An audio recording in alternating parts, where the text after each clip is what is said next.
¿Cómo están chicos? Muy buenas noches. Van a disculpar un poquito la hora de ingreso. Tenía hoy día consulta con el médico y después de las revisiones de las pasantías, ya salió volando y tarda un poquito en despacharme. Por favor, tomando en consideración lo siguiente, les he escrito al grupo.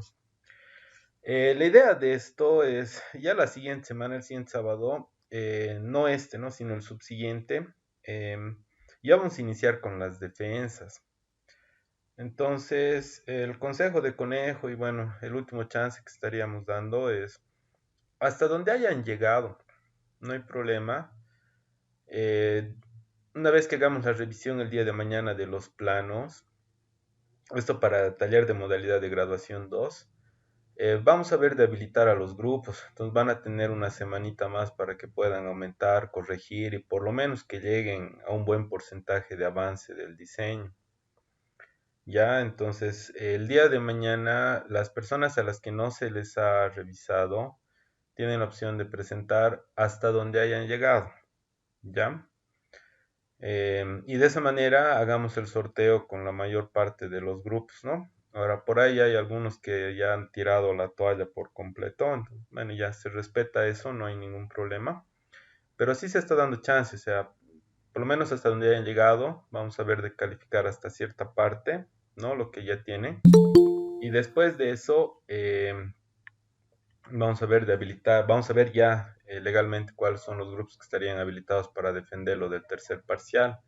Las defensas ya son presenciales, por si acaso, ¿ya?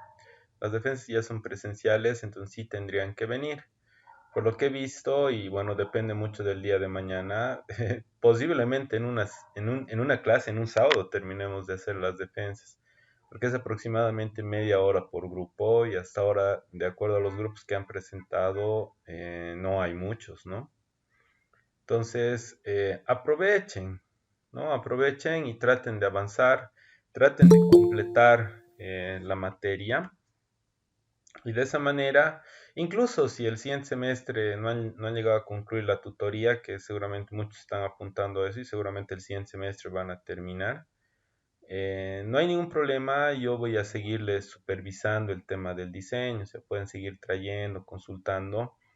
En muchos casos, muchos grupos incluso que han buscado temas nuevos, pese a que ya no están en la materia, yo ya no soy su docente, entonces vienen, consultan, preguntan y yo nunca les he negado, digamos, ¿no? Entonces siempre voy a estar a disposición para lo que se necesite, lo que se requiera, ¿no? Para que ustedes puedan completar al final su documento y les aprueben, ¿no? La parte de la tutoría. Entonces considero que es una buena oportunidad. Por favor, aprovechen, chicos. Les estoy dando el chance de que el día de mañana, hasta donde hayan llegado, pero por lo menos presenten algo. Vamos a hacer el sorteo y ya la siguiente semana, la subsiguiente, el siguiente sábado, mañana es 4, el siguiente creo que es el 11, sí es el 11. Entonces, vamos a ver de iniciar ya con las defensas, ¿no? Entonces van a tener una semanita más y van a poder aumentar un poco más sus planos, ¿ya? Eh, por otra parte, de la documentación que me han pasado, me han entregado de mantenimiento, hay un grupo que creo que no me ha entregado, porque para el tema de transmisiones han sido 4 grupos y solamente tengo 3 trabajos, entonces debería tener 4. O sea, nos hemos subdividido en 4 grupos, ¿no? 2 grupos han entrado en una sesión, uno ha hecho correas, el otro cadenas, y lo mismo el otro, ¿no? Entonces, no sé si lo han fusionado, si alguien por ahí me puede aclarar o es que hay algún grupo que no ha entregado. Les rogaría por favor hasta el día de mañana que presente, porque mañana prácticamente con ustedes estaría cerrando y inmediatamente ya tengo que subir las calificaciones a la plataforma para que puedan revisar, puedan ver también, ¿no? Y yo también ese plazo que tengo para poder entregar. No sé si alguien tiene algún comentario o algo al respecto.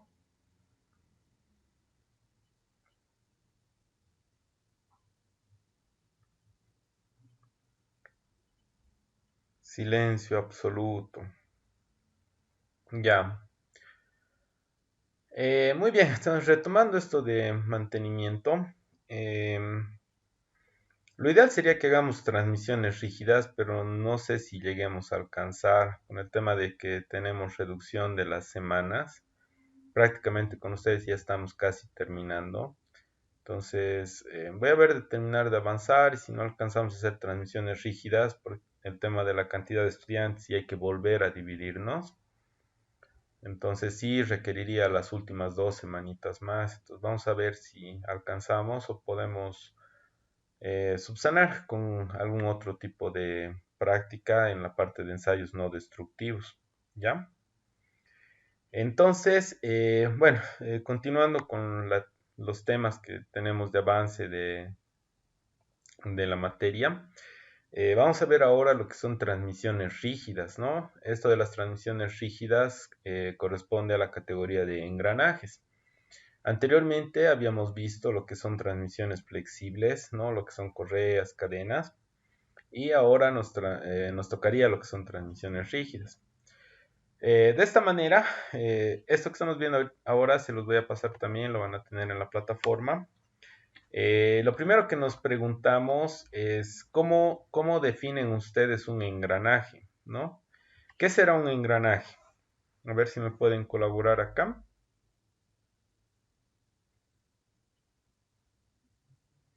Rueda dentada. Es una rueda dentada, muy bien.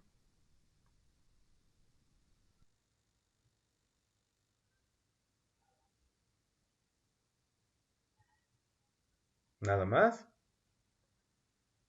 No siempre son ruedas, ¿no? ¿Cómo más definirían un engranaje? Tenemos aproximadamente 18 almas piadosas aquí que ya están culminando sus estudios y que todavía no saben el concepto de un engranaje. ¿Qué pasa, chicos?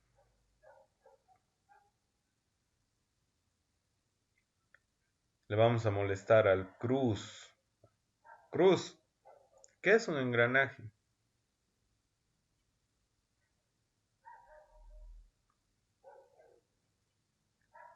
Cruz,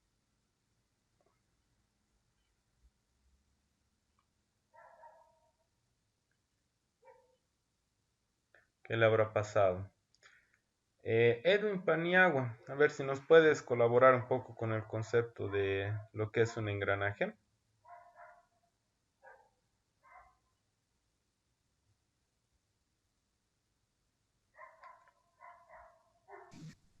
A mí, ¿eh? Están y no están presentes. Los voy a comenzar a sacar, pero de la sesión. Puede ser que sea fallas operativas, pero tampoco veo mensajes. Eso quiere decir que no me están prestando atención.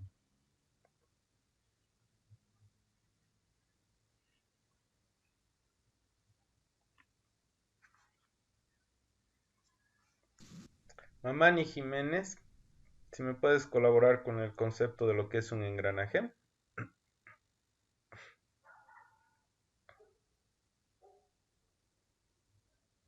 Es un conjunto de poleas dentadas. No, no entra dentro de la categoría de poleas, ¿no? La idea de que les pregunte es justamente para esto, para que podamos aclarar. Entonces, sí, efectivamente son dentadas, pero no son poleas.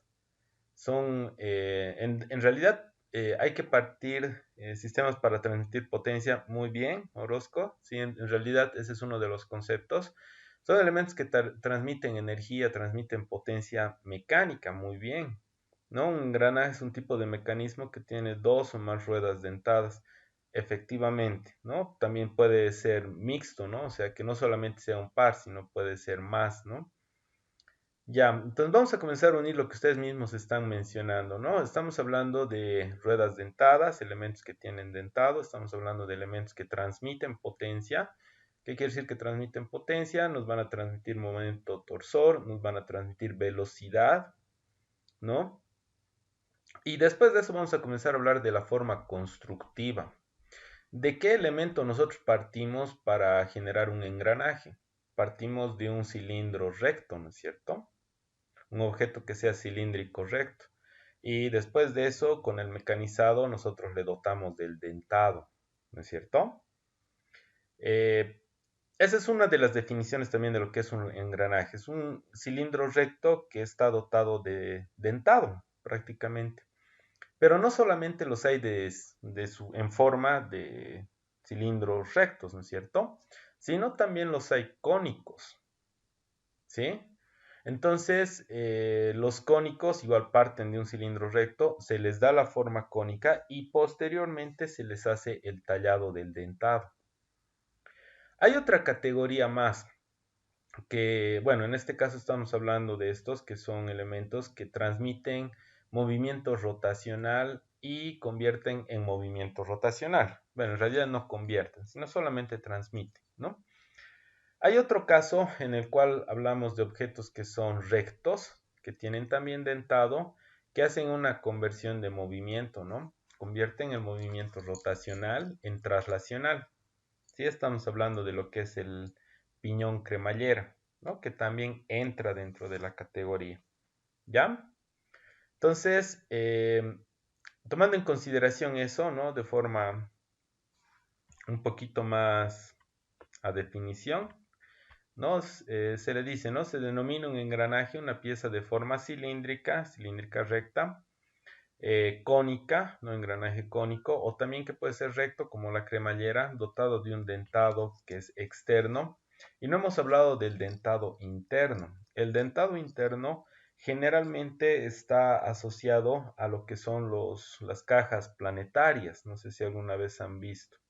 Se les dice planetarias porque tenemos como el Sol, uno de los engranajes que está en el centro, que ayuda a dotar de movimiento al resto y el resto comienza a girar en torno a este, ¿no? Entonces, en este caso utilizamos dentado interno, ¿no? En donde la finalidad es transmitir movimiento sin deslizamiento y potencia, ¿no? Lo que estaban hablando ustedes, multiplicando lo que son esfuerzos con la finalidad de generar trabajo.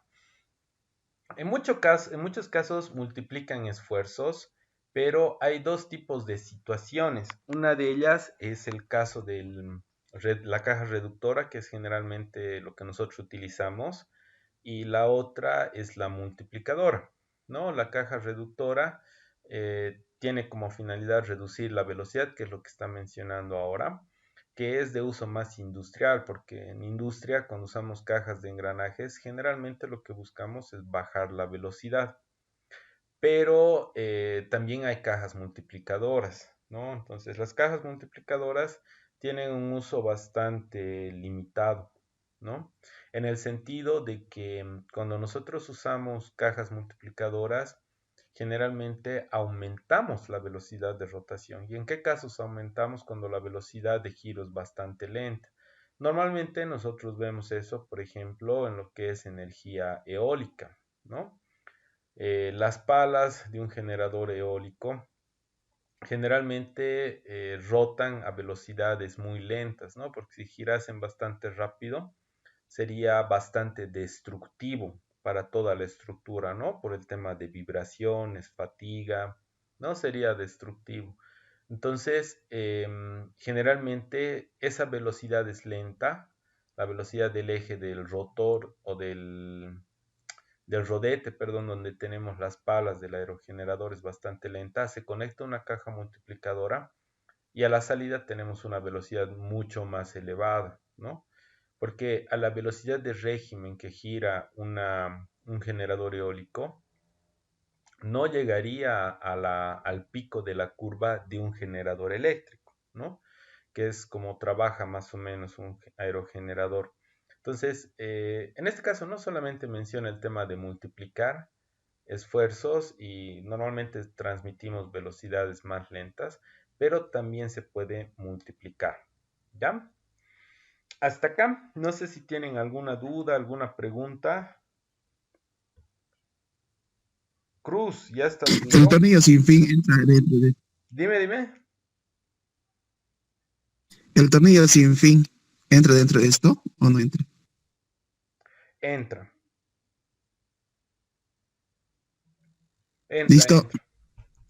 Entra el tornillo sin fin corona. Más adelante vamos a hablar de algunas características del sin fin corona y algunos datitos más que es importante conocer, ¿ya? ¿Alguna duda, alguna pregunta más?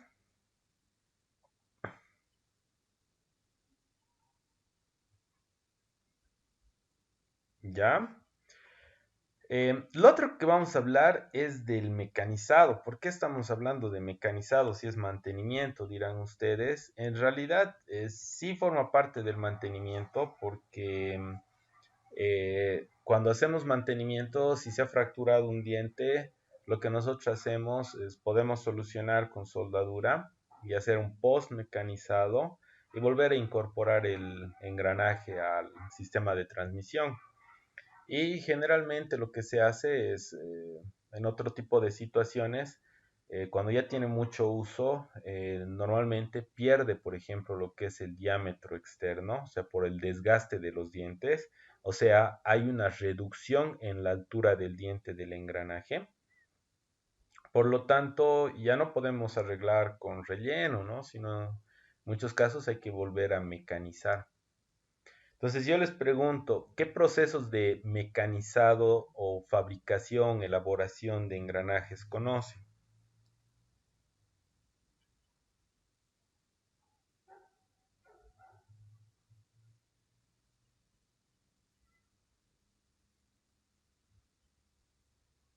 Y que para su restauración se puede mencionar el encamisado. Encamisado, ¿a qué te refieres? Relleno. Relleno, dije sí. Sí, eh, solo que es más complicado. O sea, se puede hacer, pero dependiendo si te sale más barato, porque el tema del relleno es paliativo. O sea, te va a durar, pero te va a durar un tiempo más.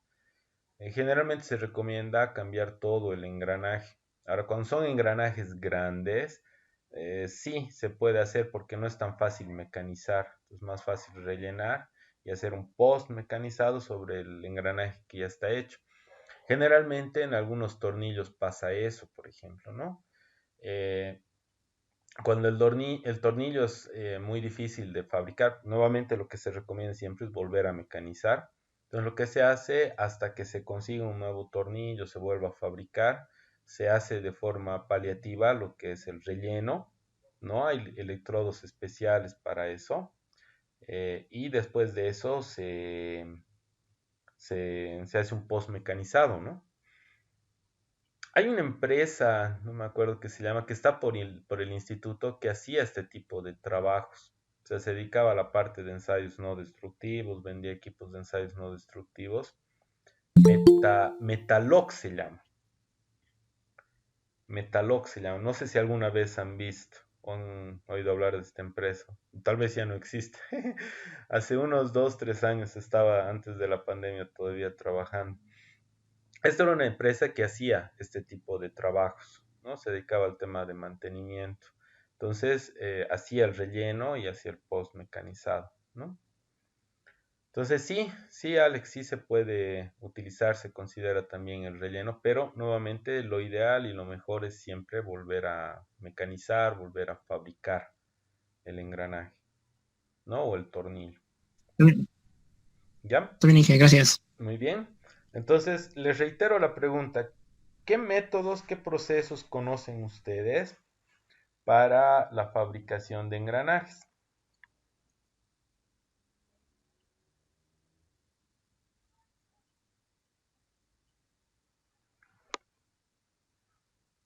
Nunca me había sentido tan ignorado.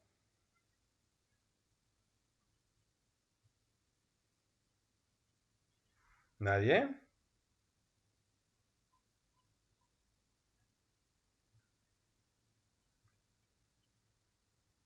Pucha, y ustedes tienen una materia que es de fabricación de tallado de engranajes. ¿Qué ha pasado, chicos? De verdad no me están prestando atención, ¿no? ¿Dónde está Amurrio Pinto?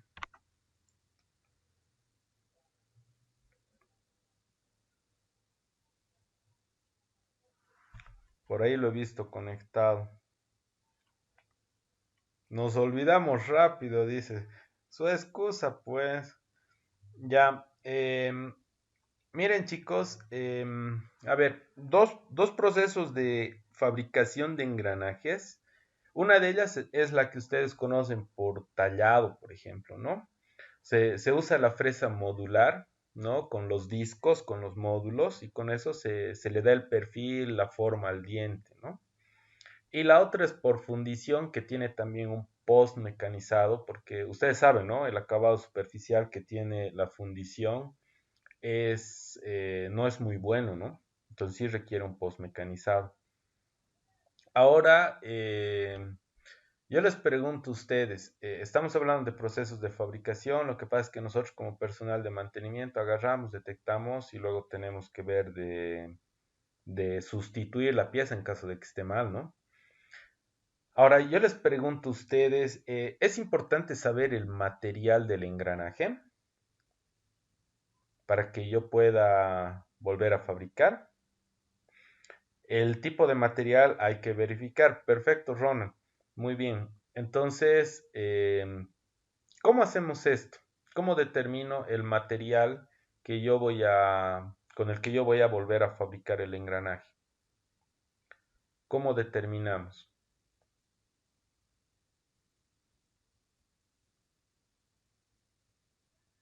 ¿Cómo yo sé de qué material es el engranaje?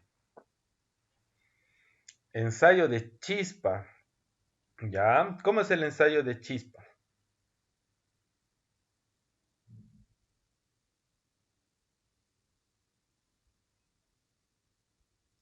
¿En qué consiste este ensayo de chispa?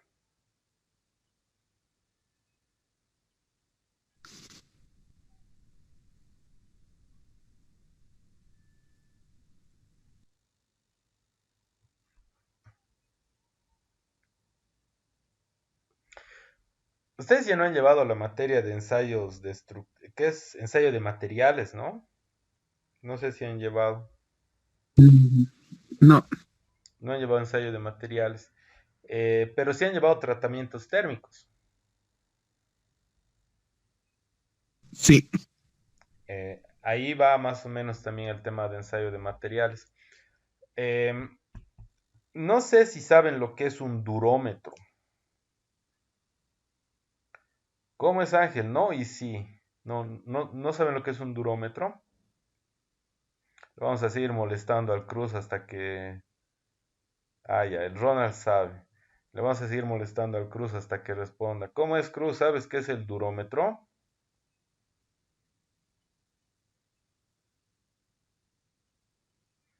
Nada. ¿Qué estará siempre haciendo este muchacho de su vida? Ronald, ¿qué es el durómetro?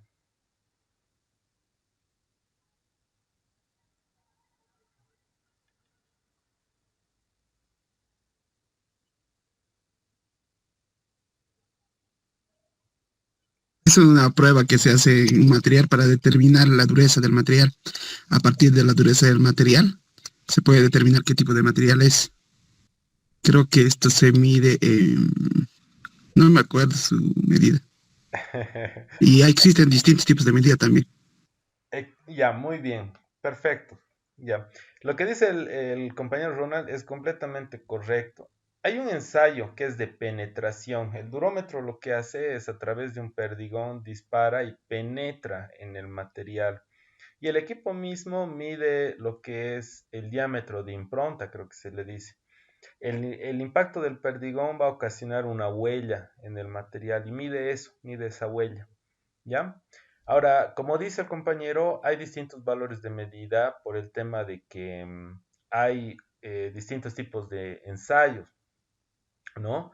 Uno de ellos es el de Brinell, que normalmente es el que se utiliza, son los equipos que se tienen en los talleres, los durómetros. El otro es el de Vickers, y hay uno más, no me acuerdo qué se llamaba, pero Vickers y Brinell son los que normalmente se utilizan. Más que todo el de Brinell, ¿ya? Entonces, ese valor que nosotros medimos con el equipo, agarramos una tablita, así como no sé si han visto en elementos de máquinas ya esto, con la profe Pati. Hay tablitas de materiales, ¿no? En las tablas de materiales, como en resistencia también tal vez han visto, eh, hay distintos tipos de aceros, ¿no? El 10-10, 10-20, 10-40, intermedios 10-30, 35 y así, ¿no? Hay distintos tipos de materiales. Y estos materiales tienen sus resistencias de acuerdo a una gráfica, ¿no? Tienen la resistencia de fluencia, la resistencia última a la fluencia, ¿no? El límite de elasticidad, el punto de ruptura y todo eso, ¿no? Aparte de eso, en las mismas tablas se puede encontrar también este valor de dureza. Si uno revisa libros o busca en internet, aparte de, por ejemplo, para el SAE 1010 vamos a tener su resistencia a la fluencia, última a la fluencia, su deformación y así un montón de valores para el 1010 y también nos puede mostrar la dureza si buscamos en alguna tabla. Entonces lo que nosotros hacemos es comparar el valor que estamos midiendo de dureza con el valor que tenemos de tabla y de esa manera podemos determinar el material del cual está fabricado y así se puede volver a mecanizar. Generalmente para los engranajes, al igual que para el piñón, la catalina, las ruedas dentadas de una transmisión por cadena, se utiliza lo que es el tratamiento térmico, ¿no? ¿Qué quiere decir esto? Que nosotros empleamos por calentamiento el endurecimiento de los dientes, solamente de los dientes, ¿no? Para que estos tengan un tiempo más prolongado. Se puede usar así nomás, en algunos casos los hacen de aluminio. Es más, creo que ustedes los ensayos para aprender a tallar los hacen con aluminio, ¿no? Pero se puede hacer con distintos tipos de material, ¿no? Entonces, el durómetro es una herramienta importante, incluso en el caso de sustitución de ejes, ¿no? El durómetro, como les decía y como el Roland también nos estaba comentando, nos ayuda a determinar el material, ¿no? Con el que estamos trabajando. El método del ensayo de la chispa, alguna vez he visto aplicar, pero no he visto que sea tan preciso. El durómetro sí es bastante preciso, ¿no? Entonces, en muchos casos los talleres cuentan con eso, ¿no? Es más, en algunos casos el personal de mantenimiento a veces, tal vez solamente se encarga de la extracción y del montaje y va a un taller y manda a hacer el mecanizado, ¿no? Y en los talleres tienen ya esto, ¿no? Ahora, en fábricas que son más grandes, tienen su propio taller de tornería, entonces el mismo personal tiene que encargarse de volver a mecanizar, ¿no? Entonces, tenemos lo siguiente, ¿no? Los dos procesos habían sido, uno por arranque de viruta, lo que es el proceso empleando la presa modular, y el otro es el que es sin arranque de viruta, que es por fundición o forja, ¿no? Este disco de acá, no sé si lo reconocen. Les pregunto, ¿qué información lleva este disco?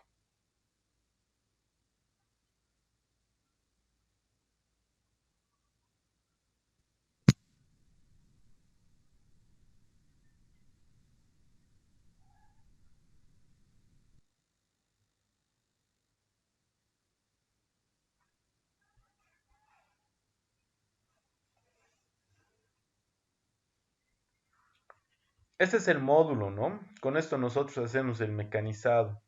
¿Qué información lleva impresa ese disco? Porque tiene letras ahí grabadas, ¿no? ¿Qué información lleva?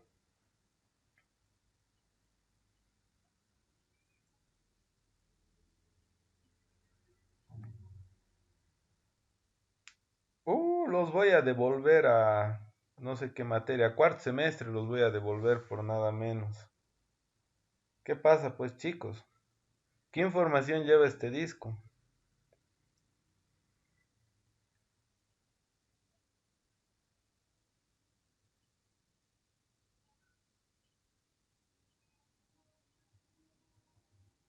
Nadie. El diámetro, RPMs. Viene, para empezar, viene también con el tema del valor del módulo, ¿no? Si es de 2 milímetros, 2.5, si es de 4. Viene con el rango del número de dientes que puede tallar, ¿no? Ahí es donde entra lo que decía Orozco aquí con respecto al tema del diámetro, pero en realidad se refiere al número de dientes, ¿no? Tiene otro valor más, que es el ángulo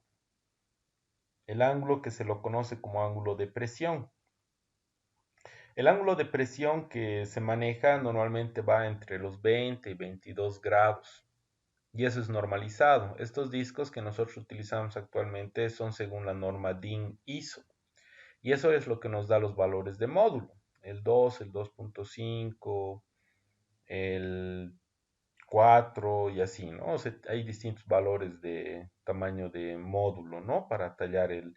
Y eso es importante porque esto define el tamaño de la altura del diente, ¿no? Define bastante. Entonces, ¿por qué les hago recuerdo de esto? Porque incluso el trabajo del personal de mantenimiento consiste en eso. Lo que pasa es que en algunos casos el diámetro del engranaje puede ser que haya sufrido tanto desgaste que ya no sea el mismo, ya no sea el mismo tamaño, ¿no?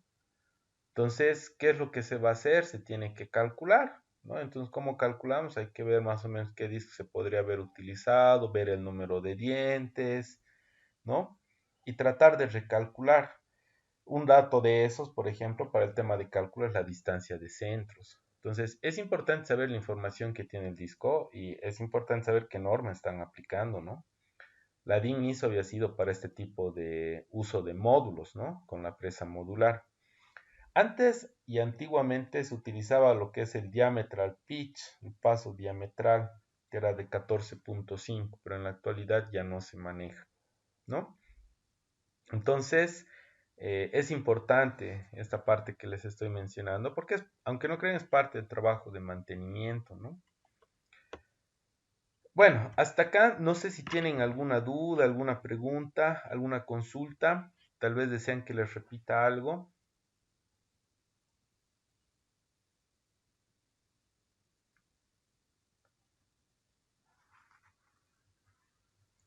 ¿Está todo bien?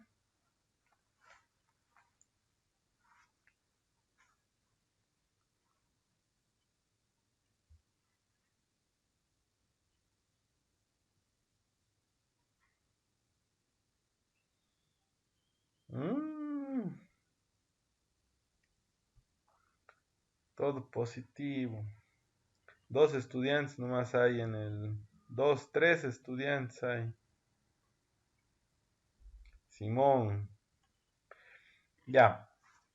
Algunas características generales de los engranajes. Uno es la relación de transmisión constante. No tiene el mismo problema de deslizamiento que tiene la correa porque el contacto es directo. Entonces la relación de transmisión se mantiene constante con el mismo valor. Transmiten fuerzas sin deslizamiento, el funcionamiento es más seguro, poseen una vida más larga que otras transmisiones y eso es por el material y aparte de eso porque utiliza un sistema de lubricación. Resisten bien las sobrecargas, el costo de mantenimiento es reducido porque prácticamente solamente cambiar el lubricante y limpieza. Poseen un buen rendimiento hasta cierto punto. En realidad el sistema de transmisión por cadenas tiene mejor rendimiento. Una desventaja es que genera ruido, ¿no? Después de eso, lo que les estaba comentando, tenemos acá las partes, elementos que sí es importante conocer, ¿no? Les comentaba hace un momento, la distancia de centros, si en algún caso, por ejemplo, no se llega a distinguir el diámetro externo, que es un valor de referencia, para que nosotros podamos determinar las características de los dientes, para volver a mecanizar, entonces la distancia de centros podría ser una referencia, ¿no? Distancia de centros, tenemos el diámetro de núcleo, el diámetro primitivo, que es igual un valor importante porque es el diámetro en el cual se da el contacto entre los engranajes para que se transmita el movimiento. Tenemos la cabeza del diente, el pie del diente, la altura del diente, el paso del diente. Muchos al momento de mecanizar se preocupan bastante por el paso. ¿Por qué? Porque a veces no cuadra, ¿no? Entonces, o sobra un poquito o falta un poquito, ¿no? Entonces, eso al final llega a generar un poco de descompensación o a cortar el tiempo de vida del engranaje, ¿ya? El paso generalmente al momento de mecanizar es uno de los problemas más grandes.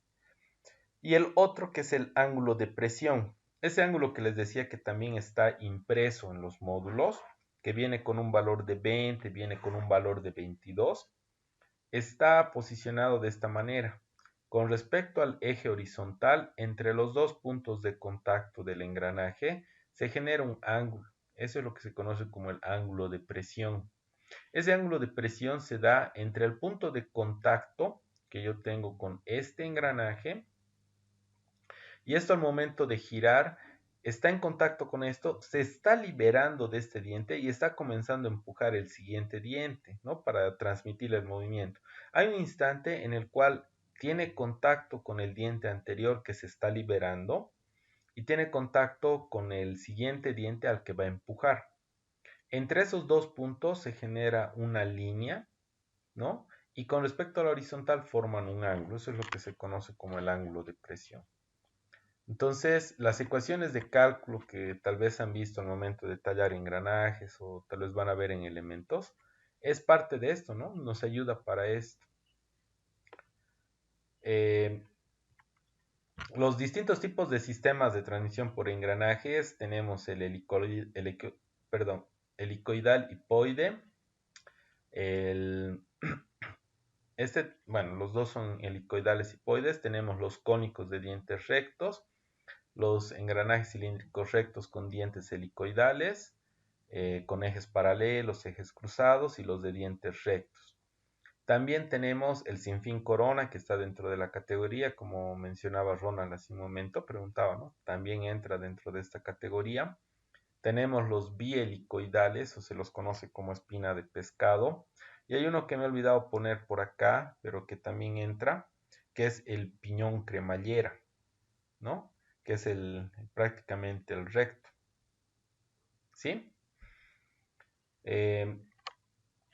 El engranaje de dientes rectos tiene como característica 1, ejes paralelos, 2, es el más común y el más barato de fabricar, y 3, esto ya no es una ventaja, en realidad es una desventaja, que es uno de los engranajes que genera más ruido, ¿no? Genera bastante ruido, bastante vibración. El siguiente es el helicoidal. El helicoidal tiene los dientes con un ángulo de inclinación y puede trabajar con ejes paralelos, ejes cruzados.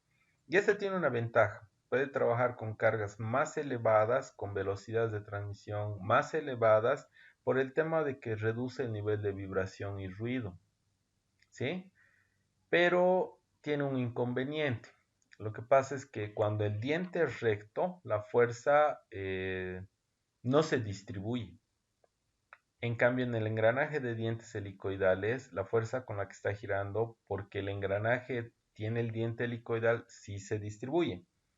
Y da lugar a que aparezca una fuerza que se la conoce como fuerza de empuje o fuerza axial. Entonces, esa fuerza no es buena, ¿no? Esa fuerza en realidad tiene un problema. Esa fuerza produce lo que es sobrecarga en los puntos de apoyo. O sea, nuestros rodamientos van a sufrir las consecuencias, ¿no? Entonces, no todo es positivo. Sí se utiliza bastante, pero tiene ese inconveniente. Entonces, habría que ver de colocar rodamientos bastante robustos, ¿no? Para que puedan soportar esa sobrecarga que le va a dar esta fuerza axial, ¿ya? Tenemos los bielicoidales que prácticamente reúne todas las propiedades del helicoidal, ¿no? O sea que trabaja con velocidades elevadas, trabaja con cargas elevadas, pero debido a que es bielicoidal, o sea, tenemos helicoidal de un lado y helicoidal del otro lado, esto de acá genera una fuerza de empuje en un sentido y la misma fuerza de empuje en el otro sentido. Ustedes saben, ¿no? Sumatoria de fuerzas, una fuerza que está yendo en un sentido con el mismo valor y la otra que está yendo al sentido contrario con el mismo valor, se van a anular. Entonces, esto de acá produce eso. El tema de fabricación es el problema acá. ¿Por qué? Porque esto es simétrico. O sea, este lado de los dientes, un lado de los dientes es prácticamente, un segundito, este lado de los dientes de acá tiene que ser exactamente el mismo como un espejo a este lado de los dientes de acá, ¿no? Entonces tiene que tener una precisión, una tolerancia de fabricación bastante elevada. ¿Por qué? Porque si hay un poco de desequilibrio va a volver a generar fuerza de empuje, ¿ya? Después tenemos el piñón cremallera, son engranajes de dientes rectos que transforman el movimiento, ¿no? Tenemos movimiento rotacional y lo convertimos en movimiento lineal. El sinfín corona es un engranaje especial, ¿ya? También son de dientes helicoidales, por si acaso, ¿no? Porque el tornillo tiene dientes helicoidales, entonces es imposible que la corona tenga dientes rectos. Para que puedan engranar, tienen que tener ambos dientes helicoidales. Entonces, este les decía es uno de los más importantes en el sentido de que es el más utilizado. Ahora, ¿por qué es el más utilizado? Por la capacidad de reducción de velocidad que tiene. El problema de los engranajes es que si yo tengo, por ejemplo, un par de engranajes de dientes rectos y quiero reducir bastante la velocidad, la desproporción de los engranajes va a ser elevada. O sea, el piñón y la corona, el piñón va a terminar siendo muy chiquito y la corona muy grande. Entonces es una desventaja bastante evidente. Eso sí quiero conseguir relaciones de transmisión bastante elevadas, o sea, quiero reducir mucho la velocidad. Ahí es donde entra esto, ¿no? ¿Por qué? Porque el trabajo del tornillo con la corona nos permite trabajar con relaciones de transmisión elevadas. Una de ellas es el 1:10, 1:20, 1:30, o perdón, 10:1, 20:1, 30:1, el 40:1. Se recomienda que utilicen hasta 40:1. ¿Qué quiere decir 40:1? 40 vueltas del tornillo, una vuelta de la corona. ¿Ya? Entonces se recomienda normalmente hasta 41 por el tema de que si comienzo a exigirle más, o sea, quiero más reducción, puede ser un 51. Lo que sucede es que ahí sí recién la corona se va a desproporcionar, o sea, se va a hacer mucho más grande. Entonces se recomienda generalmente hasta 40:1, ¿ya? Entonces tenemos lo que es el sinfín corona, ¿no? Este había sido uno de los más utilizados. Otra desventaja es en el caso de los helicoidales, los de dientes rectos, y ahí es donde entra también el tema de por qué utilizamos transmisión por cadenas, transmisión por correas. En algunos casos es por la eh, distancia de centros, ¿ya? ¿Qué es lo que ocurre con la distancia de centros? Lo que ocurre es que nosotros, si requerimos mucha distancia de centros, estos se van a desproporcionar, ¿no? Entonces ya no conviene utilizar. Si no, es mejor una correa o una cadena, ¿no? Tenemos ya aquí de forma más física, ¿no? O sea, como se vería normalmente una caja reductora sin fin corona, ¿no? Tenemos el sin fin, la corona, tenemos los puntos de apoyo, los rodamientos, los retenes, y esto de que está aquí abajo es el cárter, es donde tenemos la lubricación, el aceite, ¿no? Tenemos esto que son engranajes helicoidales, ¿no? Este ya es un motorreductor, no solamente es un reductor. Este de acá es lo que se conoce como el planetario, ¿no? Este de acá les comentaba que tenía el dentado interno. Se le dice planetario porque generalmente el engranaje que está aquí en el centro se lo considera como el Sol, y estos de acá son los planetas que están girando alrededor. En donde estas cajas se las utiliza generalmente para grandes reducciones de velocidad, pero también torques elevados. Este de acá no les había comentado, pero sí aumenta el torque, pero no es su mejor característica. Eso quiere decir que va a aumentar el torque, pero en realidad no lo hace tanto como lo hace el planetario. Por eso generalmente los planetarios también son más caros. O sea, tienen una capacidad de reducción de velocidad muy elevada y consiguen disparar el torque a valores bastante elevados también. ¿Ya?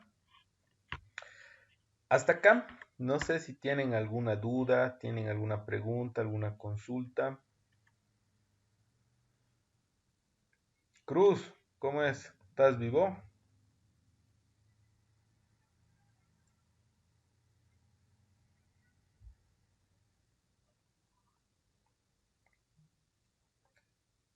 Fabián, ya. Póngale cero, le vamos a poner cero. Ya. A la mayoría. Miren, incluso estábamos 19, el resto ha desertado. Van a ver, pero no hay cruz, ¿no? El Espíritu Santo debe estar pasando clases en su nombre. Ya. Weimar Montaño presente. Ya. Entonces, no hay preguntas hasta acá, continuamos, ¿no? Algunas características para la instalación es, hay que tomar en cuenta el ambiente, la temperatura ambiental y la altura, ¿no? Esto considerando lo siguiente. Cuando hablamos de motorreductores, el motor es muy importante. Generalmente, ¿qué es lo que nosotros protegemos del motor? Es el devanado, ¿no? Los motores que nosotros tenemos en el mercado y encontramos en cualquier parte son motores que están diseñados a 1000 metros sobre el nivel del mar. Y con esas características tienen su potencia nominal de trabajo y todo eso, ¿no? Ahora, ¿qué es lo que sucede si nosotros llevamos un motor a un lugar que está a una altura superior a los 1000 metros sobre el nivel del mar? Como es el caso, por ejemplo, del Alto, de La Paz, ¿no? Podemos hablar tal vez de unos 4000 metros. Les pregunto a ustedes, ¿qué sucede con el motor? ¿O qué sucedería con el motor?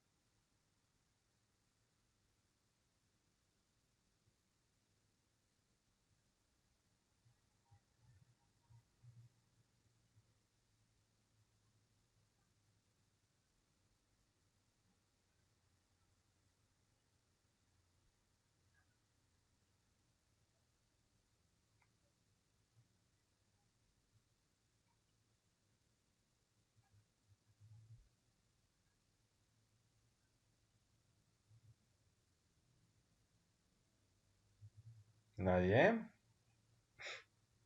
¡Guau! Tampoco han pasado motores. No saben de devanados. Se han olvidado tallado de engranajes. Ah, ya. Ronald recién ha terminado de cenar. Ahora recién me está prestando atención para la pregunta.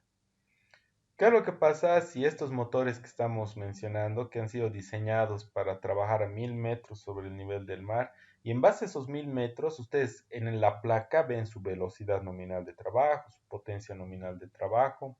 ¿Qué pasa si este motor yo lo llevo a un lugar que es más elevado?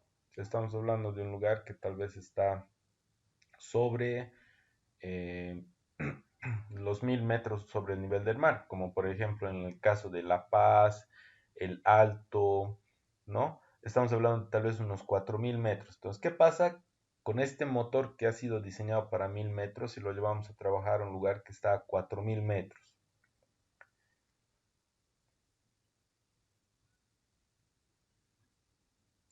¿Qué es lo que sucede? ¿O no le pasa nada al motor?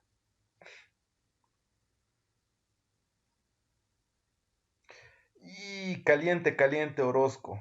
Va por ahí. Pasa lo mismo que con los autos, pierden fuerza por la presión de aire. En realidad, por la carencia de aire. Pero es algo más. Y otra cosa puede ser que su rendimiento del motor puede perder potencial. No es, más bien es todo lo contrario con el tema de la potencia.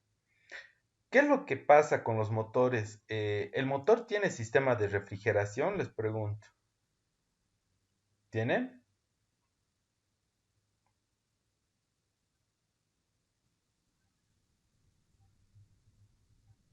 ¿Nadie?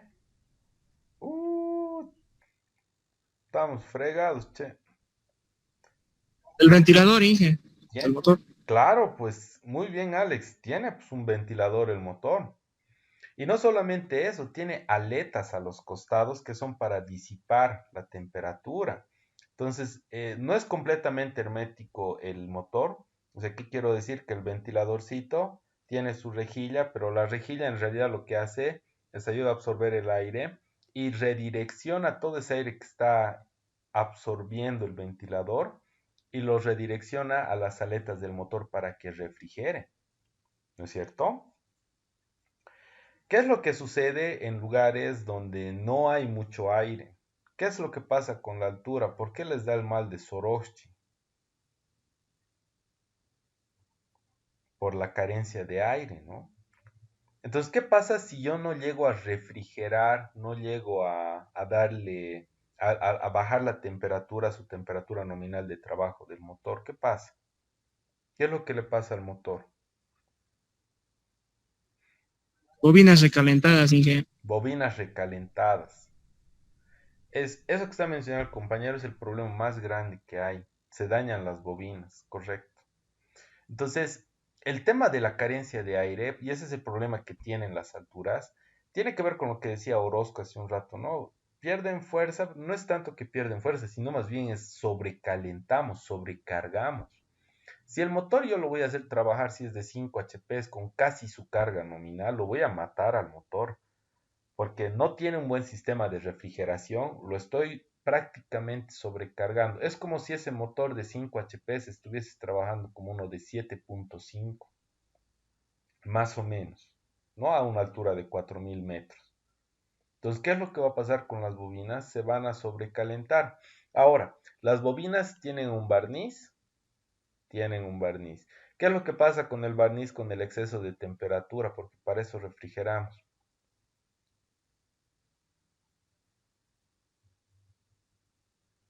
Se va a derretir. Si se derrite el barniz, ¿qué va a pasar? Ahorita. Eso, ¿qué va a pasar ahora con los conductores? Con el devanado. Cortocircuito, Inge. Directo cortocircuito. Estamos quemando el motor. La altura había sido importante, ¿no? Hay un factor que se lo conoce como eso Orozco, corto. Entonces, hay un factor que se lo conoce como factor de derrateo. El factor de derrateo lo que hace básicamente es eso. O sea, nos ayuda a establecer un valor de acuerdo a la altura para que yo pueda sobredimensionar. O sea, si en realidad mi carga es 5 HP, no sé, de seguro el factor de derrateo va a ser que seleccione un motor de más potencia. ¿Por qué? Porque a esa altura donde yo voy a hacer trabajar el motor, va a trabajar en realidad con esa sobrecarga y es como si esos 5 HP es como si estuviese trabajando con 7.5, digamos. Entonces ahí es donde entra el factor de derrateo y es algo que hay que tener cuidado. La carencia de aire implica falta de refrigeración, la falta de refrigeración, sobrecalentamiento, sobrecarga, desgaste del barniz y posteriormente corto, ¿no? El cortocircuito. Entonces, aunque no crean, la altura también había afectado, ¿no? En algunos casos no sabíamos qué era lo que pasaba, no se quemaba y se quemaba el motor en una fábrica. Entonces, hemos hecho la revisión y efectivamente estaba mal, ¿no? Estaba mal dimensionado.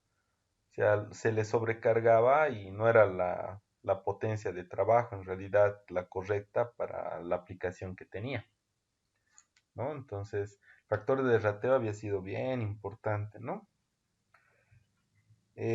Muy bien, vamos a continuar. Hasta acá no sé si hay alguna duda, alguna pregunta, alguna consulta.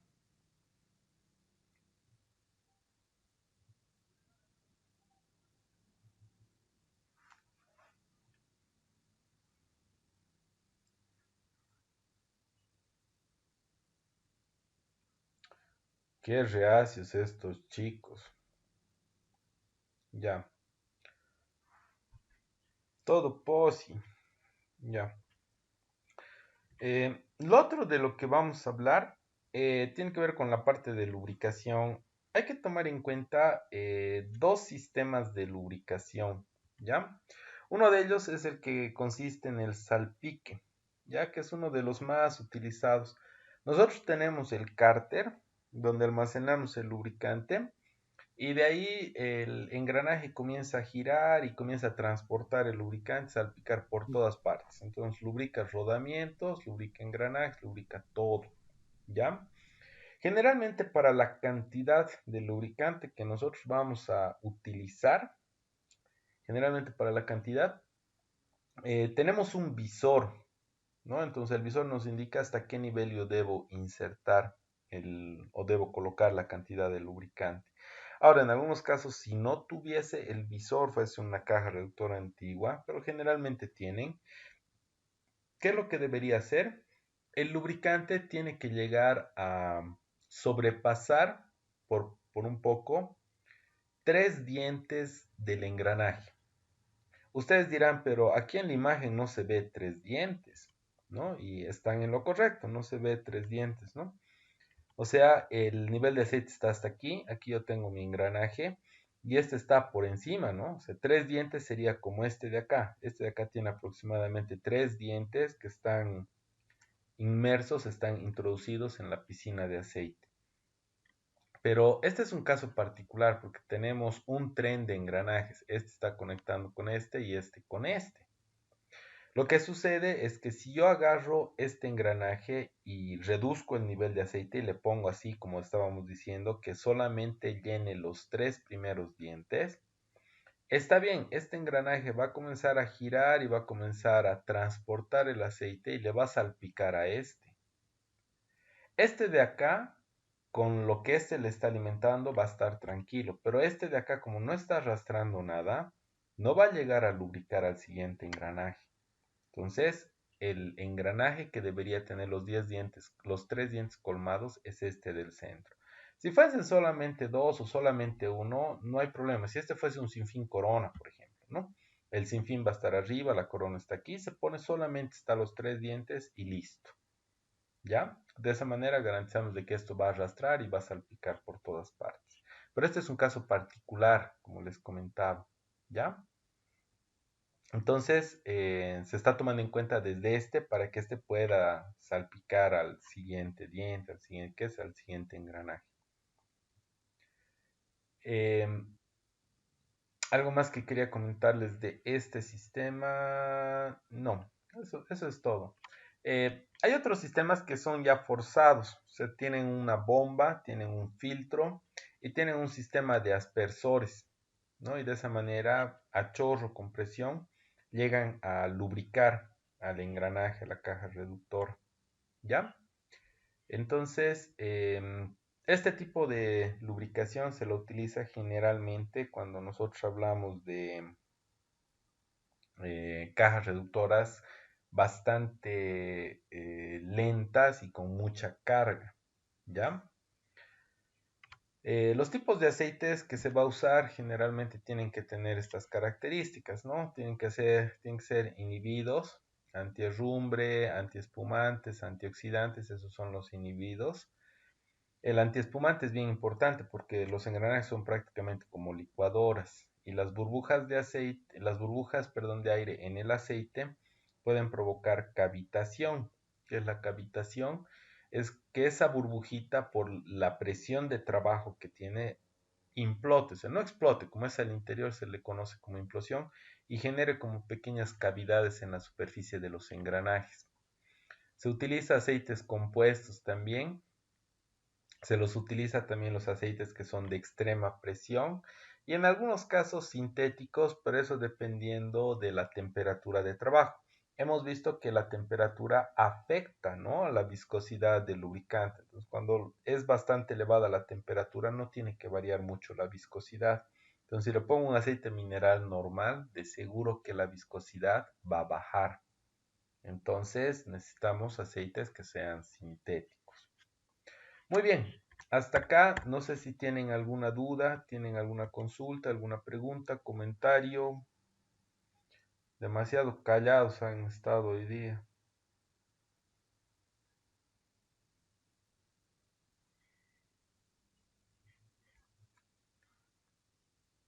Ya. Muy bien, chicos. eh, Varían los aceites por... ¿cuál era tu pregunta, Ronald?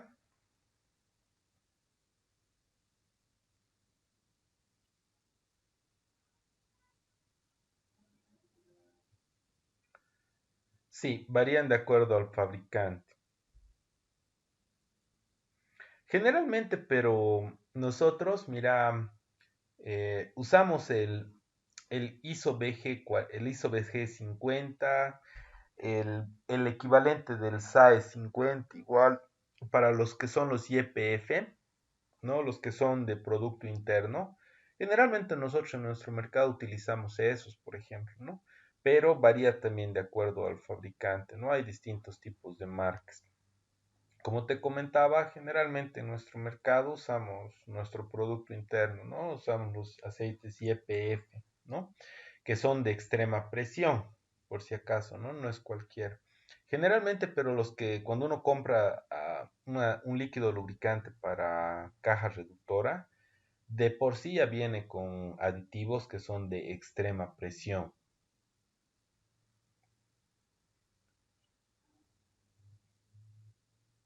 ¿Alguna duda, alguna consulta, alguna pregunta más?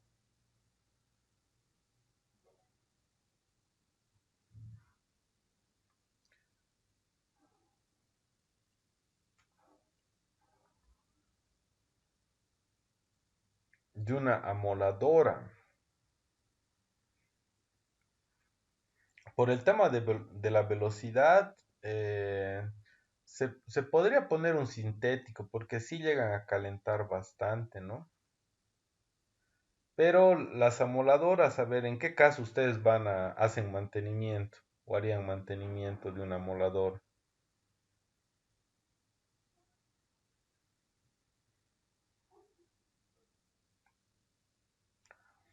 Como para ver el tema de lubricación. Y depende de la moladora también, ¿no? No hay mucho que hacer, Miguel, en la lavadora, porque ya tiene su grasa ahí en su cabezal, donde son los engranajes. Exacto, ya vienen lubricados. O sea, por eso preguntaba, ¿no? ¿En qué caso harían esto? Ah, ya, pero mantenimiento, bueno, cuando los carbones están gastados, pues no tiene mucho que ver con la parte de lubricación, ¿no? El tema de carbones es normal cambiar por el tema de que como trabajan por contacto y por rozamiento, entonces se desgastan, digamos, ¿no? Es normal que se desgaste.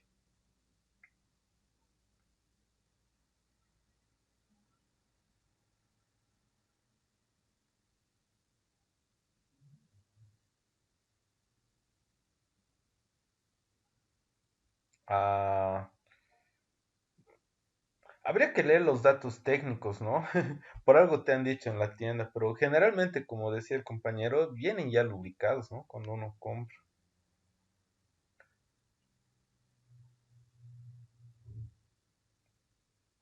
la amoladora.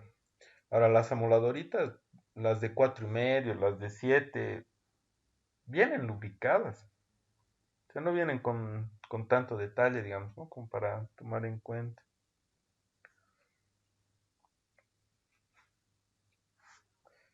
¿Alguna duda, alguna consulta más?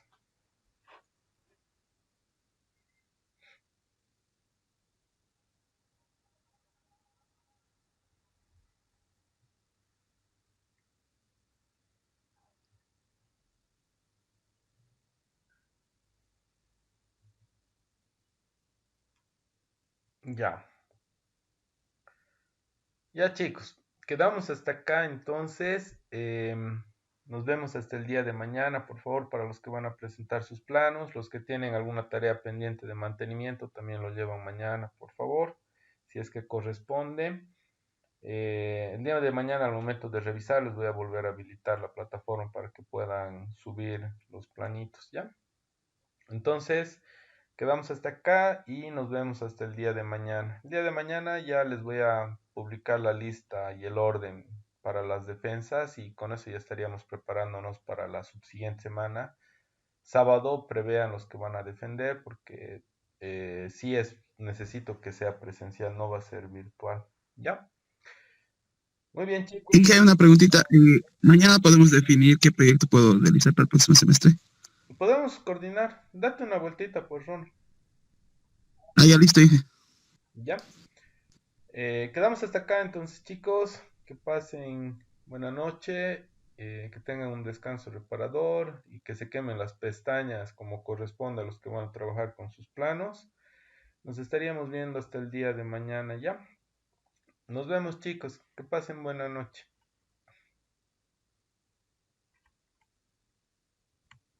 Buenas noches, Inge. Chau, Inge. chau, chau, chau.